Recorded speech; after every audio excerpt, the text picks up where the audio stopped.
If we are going to build a spiritual community, it's a lot like working out with cans. Hence my props. This is like a building community. Does this seem heavy, you guys? You ever lift a can? This is heavy? This is heavy, Alicia? Working out with cans? You ever worked out with cans before? I've never worked out with cans. What are these 8-ounce cans? Building community is like working out with cans. Now, normally when we're in prayer meeting, I welcome you to fall asleep if you need to, or relax, however you want to do it. I don't require a lot, but today I need a volunteer. Can I volunteer, Portia? You volunteer? All right, just come stand right up here. Alicia, can you set a timer, please? I got a little stopwatch going. Let's hold both of these cans right here, and just hold the cans. No, you don't stand in front. Just face them. I don't want to put you on the internet. I'll narrate it for them. Just kind of face that way, straight ahead. Building community is a lot like working out with cans. And we're going to do this exercise a lot, so please, if we have more guests come in, we don't tell them what's happening. You have your timer ready? All right, so Portia, you are symbolically going to build community. I want to just kind of quickly interview you here a little bit. Are you kind of bogged down with that heavy weight, 2 cans in each hand? Is that heavy? No? And do you feel like working with those cans is hard work right now? Are you sweating at all? No. All right. So seems like when people say, I want to build community, it doesn't seem like it's a lot of work, right? It sounds nice. Like, we're building community, right? This is fun. Yeah. So in the spiritual practice, that's oftentimes how sometimes we hear how to build community. So Portia, this is for the audience that people are watching online. I want you to take the cans, just hold them parallel to your shoulders, slightly above your shoulders, parallel out straight as possible, okay? Just kind of hold them out as straight as possible, right? Parallel, a little bit higher than your shoulders, so like right there. And you don't want to move them from there, because the idea is that we're going to just hold them there for a little while. And right now, Portia's holding the cans out above, out equal. It's kind of above us all. And we're going to sit here for a moment, talk about building community. It seems that sometimes that when we're building community, that we don't understand how hard the work is. And God is going to help us do it. And if God doesn't give us the strength to do so, keep them above your shoulders. They're right there. God gives us the strength to actually maintain lifts that seem easy. Whereas people were like, oh, God, you want me to go over and just build a spiritual community? That's not a big deal. You got these little cans, and I'll just hold them out. And what we find is in the process of building community over time, which seems like it's going to take a long time, the weight of the work starts to kind of take its toll on you, right? The stresses of life take its toll on you. The process of building community sometimes can be thought about and underestimated as something that we don't have to do all the time, something that someone else can do, something that maybe someone else in the community above your shoulders, someone else outside of your community, you can do it alone. Building community is not something you can do by yourself, right? That's correct. And when you're trying to build community, sometimes people think, oh, you're not working that hard. So every time I say build community, Portia, I want you to kind of move your arms like this a little bit, okay? Just kind of move your arms in kind of a circular motion about 4 times, okay? So this symbolically represents people taking you for granted. They're taking you for granted, and they're like, oh, we can just give you something else to do, Portia. Build community. Just move those cans, those little 6-ounce cans. 1, 2, 3, 4, 5. Hold them. That's right there. And they're like, that's not a big deal, Portia. We're just building community. There's no effort put into this narrative here. This is easy. It's just a couple of cans. And God says, you need my help, right? And then someone else comes along and says, oh, you go to a little small church. You're not building community, right? 1, 2, 3, 4, 5, right there. And so when it comes down to our focus, we realize that when we're working on building community here, we have to be in a place where we have to push ourselves to the edge of where we are. Step forward a little bit, Portia. Just step forward a little bit. Alicia, if you can stand up a little bit, stand right behind Portia. And all of a sudden, you can stand behind her, each one of her arms. I want you to hold under her arms. I want you to like hold, step forward, Portia. And I hold your arms straight, but Alicia, I want you to hold it for her just for a couple of seconds. And Portia, I want you to relax in Alicia's arms and take that break. She's doing good. She's doing good. At the elbows are fine. You can go farther. Just rest your arms on Alicia. Alicia symbolically is the congregation coming behind Portia, giving her a little bit of a break while she's building community. But we're not going to. This is a black ministry here. No, this is a multicultural ministry, but we were predominantly black here in this moment. So you don't get much help, Portia. So let go, Alicia. Go back, have a seat. Portia, hold your hands back up above your shoulders. Right there. Not too high. A little bit lower. Right there. Alicia, you can have a seat now. You can have a seat because you aren't going to help her anymore. But I will say, Portia, just to get a check-in with you, did you appreciate the help that Alicia gave you when it came? Yes. Did it feel really helpful? Yes. But most people don't realize how hard it is to maintain building community. You know what I'm saying? They don't understand that. That's good. All right, so keep going. Keep holding there. Hold it right there. No. That's good. Hold it there. So Portia's holding her arms out in the context of, let me see this. Yeah, so the context of like this exercise, how long has Portia been holding the cans, little cans? How long? I think it's probably been about 3 or 4. Oh, I have longer than that. You have a timer. How many minutes? 6 minutes. So Portia's only been working in the ministry for 6 minutes. She hasn't been working that long. She's been holding these little tiny cans for 6 minutes. All right, so I'm gonna count to 5 and just slowly let your arms down. 1, 2, 3, 4, and 5. All right, there you go. And sit the cans in front of you on the little bench there. Sit them on the little bench. To figure out how to do that. And just have a seat on the altar if you don't mind, so we can kind of. How many ounces is one can? 16 ounces, I think. Okay. So Portia, how many minutes now? How many minutes is that? 6, 7. I guess we're in 7 minutes. 7 minutes. All right. So Portia held. That's really good, actually. Some cans for 7 minutes. This little tiny cans, and she's held them out parallel for 7 minutes. And what we found in that experience is that the work it takes to build community, it looks a lot like that. Yeah. From the outside looking in, people think, oh, you just held a couple of cans. You're not doing much. You just got a couple of kids. And you're sitting there holding those kids, and you're holding that community, and you're working hard, and all you could use a little bit of a lift. That when we're building community, we're not doing it alone. We're not doing it alone here on earth with earthly people, and we're not doing it alone spiritually. Because when you're building community, it's like lifting cans. It's not a big deal. It doesn't seem like a big deal at all. And when someone comes along and helps you, Portia, do you appreciate it when someone comes along and just hold those arms up for a couple minutes? That was helpful, right? It felt really good to get someone to come in there and just hold it up for a couple of minutes, right? Yes. Now, what's interesting, too, is that when you were holding those cans, they seem that heavy? Yeah. When you hold them, it's like when you first grabbed them, right? But it's shocking how a little bit of resistance, a little bit of gravity over time makes building community very difficult.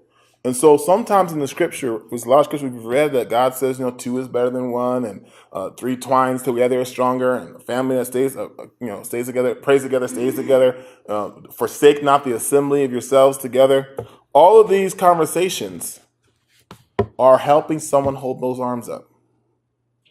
God is constantly reminding us in the biblical word is don't do this alone. Yes. Could I say something? Sure. Like, doing the examples.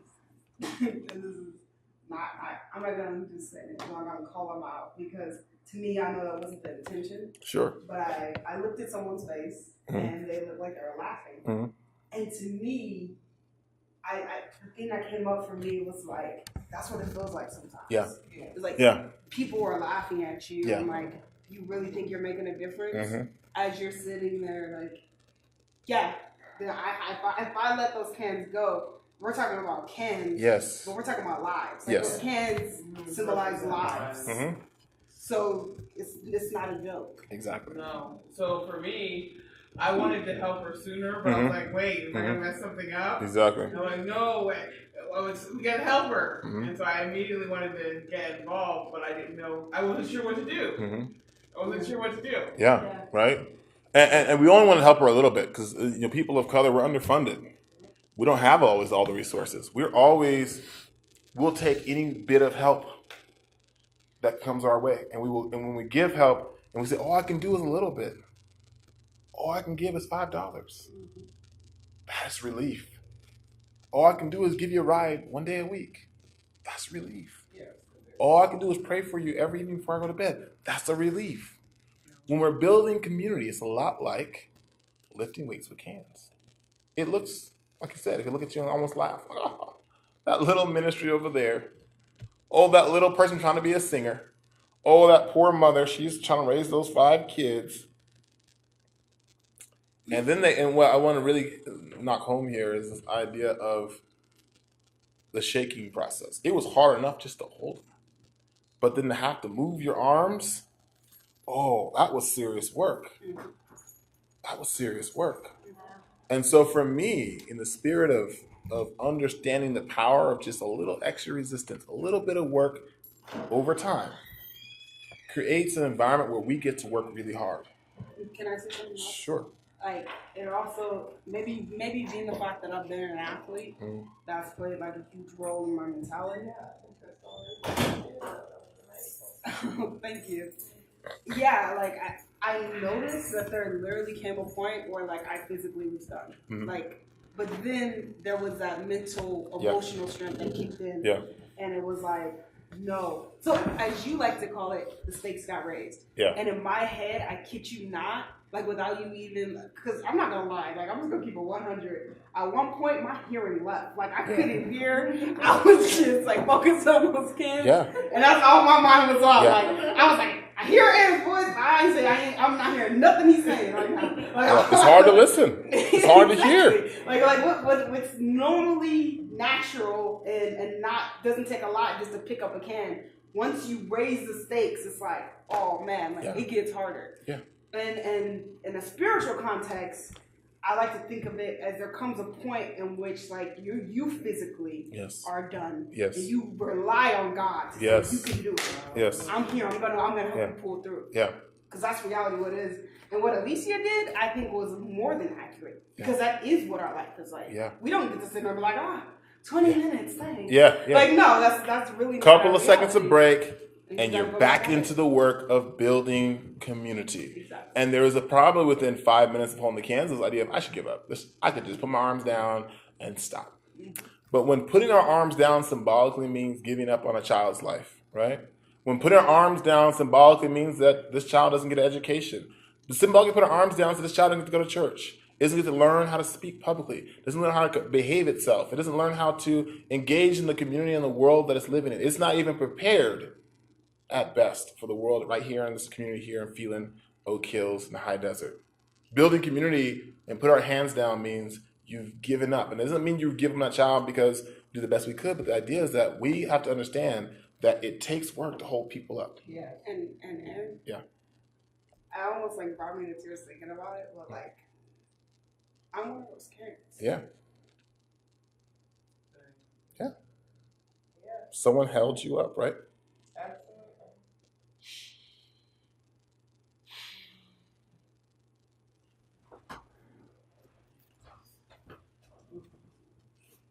And the people that were working to hold you up, they got tired, right? But they said, I can't give up today, right? I can't give up because it was hard or because today I didn't get what I wanted to get done. Or maybe today I may let my arms drift down a little lower than I wanted. Yeah. When we're building community, this is real lives. This is not about having a good praise worship service, which is fantastic. This is the day in, day out, holding up God's work. And I'm so grateful that you're doing it. No. And I would say that the only way that someone could hold you up, Portia, is because someone had a model before them. When we talk about trauma, sometimes we talk about generational trauma that started 100 years ago in slavery and how it impacts us today. But there's also generational blessings of models of how people survive these deep traumas. And they've held things up for the community for 50 years. And they showed their children how to hold people up, how to build people up. And that's one of the things that I think in a spiritual practice that's a critical part of building community. is we have to be able to hold each other up and then understand the value we bring when we stand behind someone else that's holding someone else up and we give them a break. Just a couple of minutes, right, Portia? A couple of minutes was like, oh, yes, I can now go a little farther. Now, if we had more time, we had several people stand up and try this exercise, and we had one person that got held up every 1 minute and then give them another break. Another person had no one holding them up. I guarantee, no matter how strong that person was, they would eventually start to go like this because there's no one holding them up. There was no one helping them build their community. And so for us, when we're talking about building community, this is a life-saving activity. And I mean life-saving, not just I'm dead, I go on to eternity, but there are people that are walking around that are dead. They're walking around breathing, but emotionally and mentally they've been damaged and attacked so much, and spirits in their mind, they don't have access to it because somebody didn't hold them up. Somebody didn't hold them up. And so in this building a spiritual community, we want to practice holding each other up and understanding the vital appreciation whenever we can step in there and help. Someone else is holding someone else up. Now, that's not a nothing job. That we talked about the body of the Christ last Wednesday and talked about the preacher being one of the jobs, with the body being all equal. The reason the body is all equal is we all can lean on each other. We all need each other. That's how our physical bodies work, and that's how our spiritual body works. We need each other. It doesn't matter how many. 2 or 3 meet. It can be 2 or 3 or 2 or 3 million. We still need each other. That's the process of building a spiritual community. And so as we unpack the process of what it means to build community, I want us not to get lost or confused about the power of our voice, of our action, of our investment. Not to underestimate that. Because sometimes when I was being held up, what was holding me up? A song. Joy Comes in the Morning, sung by Louise. Or maybe it was another song that someone else said. But these songs, that's what they did. Held me up a little bit. Yeah. Sometimes holding me up was going to one of my football games and sitting in the audience and saying, I see you. Sometimes holding me up was saying, fundraising. I'll give $20, I'll give $100 to make sure I can drive or fly over to Louisville, Kentucky when I was in high school so I could be a part of the National Choir. Holding me up was also being a model of peaceful communication in my house as I grew up. Sometimes holding me up was surrounding me with siblings that knew how to support me and not let myself get picked on. Holding me up is an environment of saying, it doesn't matter if you are performing in front of a large audience or if you're digging a ditch back behind the church, that we are going to support you. Holding me up is loaning me the family vehicle so I can go to school every day. This seems like, it has to, maybe parents should do, or that's what they're supposed to do. No, in building community, it's 1,000 little things that we do that helps us understand how to support and to seek God and to seek our spiritual heart to allow ourselves to know when and how to do the activity God wants us to do. That's the power and that's the goal of our lesson this month, is how to build community. We want to build community. And I hope that we understand that when we're lifting cans, let us not underestimate someone that says, oh, they have a little baby. Let's build that community. Oh, that mother sits in the back and the baby's crying all the time. Let's build that community. Let's support her. I appreciate, since I can remember, my mother, Pastor Alice, oftentimes when she'll be preaching and a baby starts to cry in the back and the mother starts to take the child in the back, and she says, no, go ahead, let him cry. Go ahead, cry. Be right here. Be here with the congregation. We're not shunning mothers. That's holding up the community, right? And I didn't understand it. Growing up, I was like, that's kind of annoying, baby crying. But my mother had an understanding of the value of what it was when she was sitting in the back with her children. Right. And they were young. And they were upset, or they were just whatever, and they were expressing themselves. My mother understood that. And she never forgot that. I don't know what model she received from the community that helped her understand that model, but I think something in my mom's mind said, when I become a minister, I will make sure, when I become in front of, I will make sure I will advocate for mothers. Yes? Yeah, and then the thought that came to me was by holding up 2 cans, you're holding up generations. Yes. It's not just those cans, right? Mm-hmm. It's not just right here. It's multiple. It's multiple. And we won't see the ripples of God's blessings. We won't see the echoes of God's blessings. Grandmother's not here, but all of you all are offspring. But the echoes are still echoing. The echoes are still echoing. Maybe it was 2 years ago now, I talked about a lesson. I always said that Grandma Chandler had a message for me, right? Us holding each other up is the message we get to send to the next generation. Sometimes we have a will, and sometimes we have pictures, and we say, oh, that was Grandpa Chandler on the wall. But, that's just not all just him. He sent stuff for us. Oh, that's Grandma Johnson right there. Trenton would never get to meet on this planet Grandma Johnson or his grandpa Travis Johnson or my father Travis Johnson, his grandfather. He might never meet him, but he'll meet the echoes of his children that were held up. So now someone can hold up Trenton. And when Trenton has his grandchild, he'll have a model in his heart and mind and soul of how he should do. He won't be confused on what he should be doing. I'm not confused. I remember that night my father passed away and I came inside the house. I wasn't confused. I was confused about a lot of things. There was a lot of pain, but I wasn't confused about what my father wanted me to be doing from that point forward. I didn't have to ask him. Why? Because he held me up. He held me up. And in a lot of ways, still holding me up. And so in the spirit of building community, this is something that is not something we should say easily, say casually. That when we say building community, we should say it with the same reverence and the same concern as like atomic bomb. That's the same. To tell you the truth, building community is more powerful than atomic weapons. Because if you build community correctly, you won't need atomic weapons.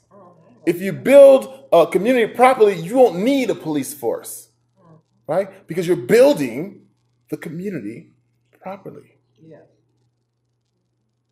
It's feeding itself properly.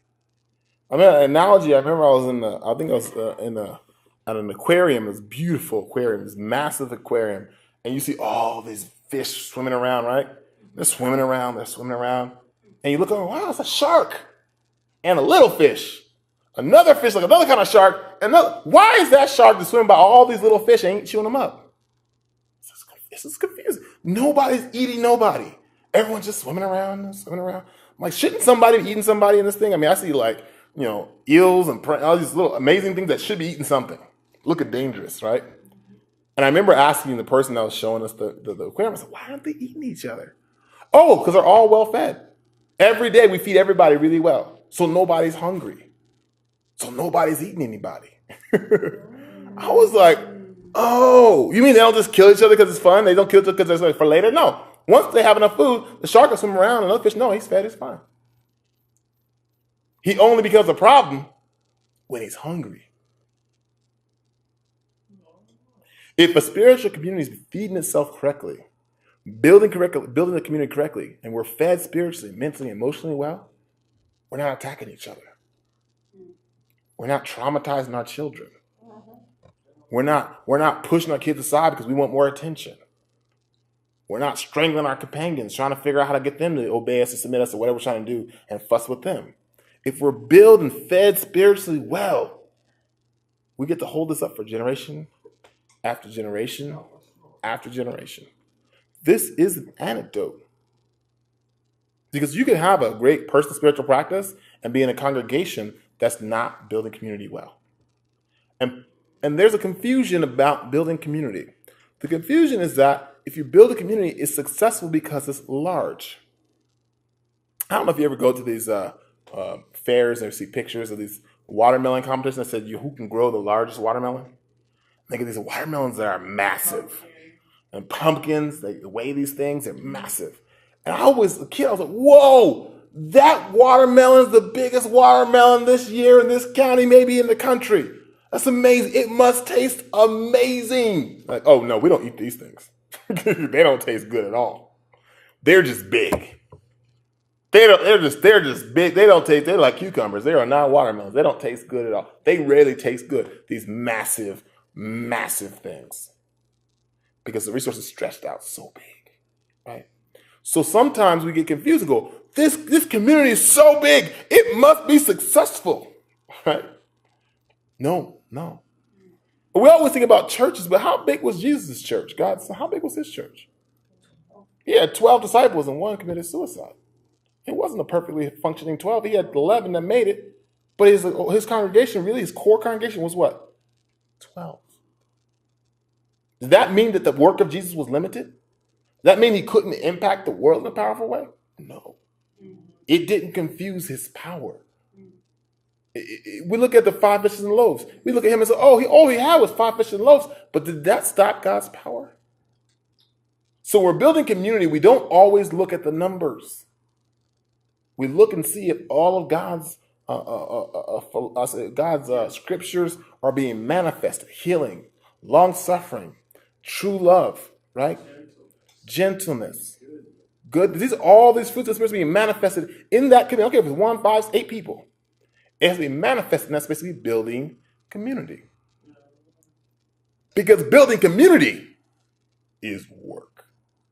It takes a tremendous amount of emotional calories and spiritual calories to bring up children and families and couples and marriages that are thriving under God's word and thriving under spiritual practice here.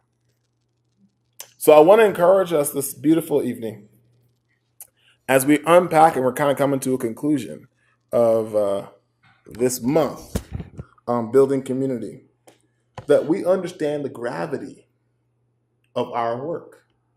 That this is the lesson I started out. This is our first month back off of break. I wanted to start off with this one because I want to work on this for the next 12 months. I want to really get in and under the skin, if I can say that, of the process of spiritual practice. Yes. It's kind of riffing off of your analogy of the aquarium and all the sharks and fish being fed and things of that sort.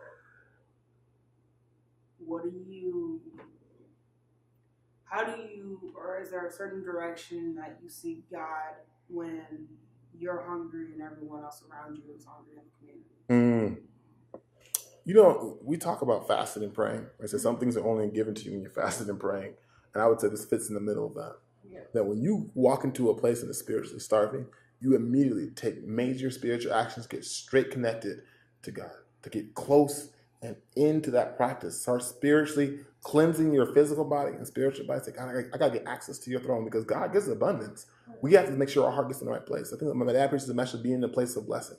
Find that place of blessing. It's just another message talking about going to the upper room and being able to practice ourselves to get to the upper room. And I think these dynamic examples are ways for us to understand that when we do go in environments, because if we're here in this church here and we have our spiritual practice and we're being fed well, I guarantee you the moment you step into the world, they're starving. And so being connected to your spiritual practice is critical at all times. And you hope that you can do the work to make sure you are plugged in right here. But the process is you have to get in that devotion practice, get in that one-on-one time, day in and day out, that work, right? And hopefully no one's saying stuff to make you actually do extra work with your work, right? That keeps you being able to do the work you need to do. Because I want something about building community. Some people come in and shake you and go, I want to take more from you. I want to dismantle your work. That's you having to do the extra spiritual calorie burn, and that makes you exhausted, right? That took a minute or so off your actual length of time you can maintain your work because you're exhausted trying to maintain those hurts. And so looking at that as like your long-term workout, in other words, what's the practice for the season? So it's basically the same. There's just one practice, right? We have everyday practice is our long-term practice, and everyday practice builds up to what we call a body of work, a body of practice, a legacy of spiritual practice. I don't care if it's Grandpa Chandler and put his knees on the rock and he got a dent in the rock, or if it's my father who preached so much on his pulpit that he rubbed off the paint and he, put so many holes and fixed so many things on his property here to make sure we had running water and electricity and a paint on the walls and the roof over our heads. All this stuff adds up to a legacy. And so the process is that when you're kind of doing a daily practice or weekly practice, whatever the idea is, once we do it, that works for our custom spiritual practice, we just rinse and repeat. Rinse and repeat. That's the hard part, is maintaining that focus to rinse and repeat. Rinse and repeat. And as you get stronger, the weight won't won't pull you down as hard. Correct. If every time we had service you did the can workout, I guarantee you your 7 minutes will turn to 8 minutes, your 8 minutes will turn to 9 minutes, and after maybe a year, this end of the season, you come to the end of prayer meeting season, we do this for 12 months, every Wednesday, Portia does this for 35 minutes, she gets all of us handle it, but the first time it's like, oh, this is hard, right? So when it comes to our bodies, our spiritual bodies respond the same way your physical body would. It gets stronger. But we also know, as the physical body is we cannot just keep doing that continuously to injure yourself. You got to have some rest. You got someone to come in and give you a break. And that's what we have to do in our spiritual practice. We can't go out there and just be fighting the devil nonstop. We got to go back and get some rest. Lead Me to Rest, one of my favorite a cappella songs. All right, we're at 30 minutes. I want to thank everybody for this second to last lesson of building a spiritual community. Thank you, Portia, for being a part of our example. And you have to make a promise, everyone here, that you don't tell any secrets. Don't tell anybody, because next Wednesday, we're going to do part 2 of this lesson. There may be some cans involved, and we don't want to give it away, right? But that being said, we want to make sure we have the opportunity to really understand the gravity of this work, that we can take this home with us, and that we can internalize this activity. Building community is a powerful word to say. To say it in hushed and trembling tones. And I have one more question. Yeah. Did Alicia represent community and God, or just community? This community, Okay. led by God. A story of Moses is they were in the wilderness in a battle, and Moses was connected with him, and he held his arms up, and as long as he could hold his arms up, the children of Israel won the battle. The children of Israel won the battle. And then finally they realized he's so tired, he can't hold his arms up, and that's key to our winning. Yeah. And so 2 young men came and held his arms up. Really? Literally, it's in the scripture. Held his arms up. And as long as they held his arms up, they was killing, as they said. They were winning. Yeah. But yeah, that's an exact story. Yeah, maybe we'll read that one next time as the person's holding the cans, and so we can have a spiritual That battle. brought it so graphically. It'd be great. But what I'm saying is, that story has always been amazing. Yeah. But for you holding the cans brought it so to us. That's It did. That's what I'm trying to say. It did. Wow, that was powerful. Really, really good. I'll pause.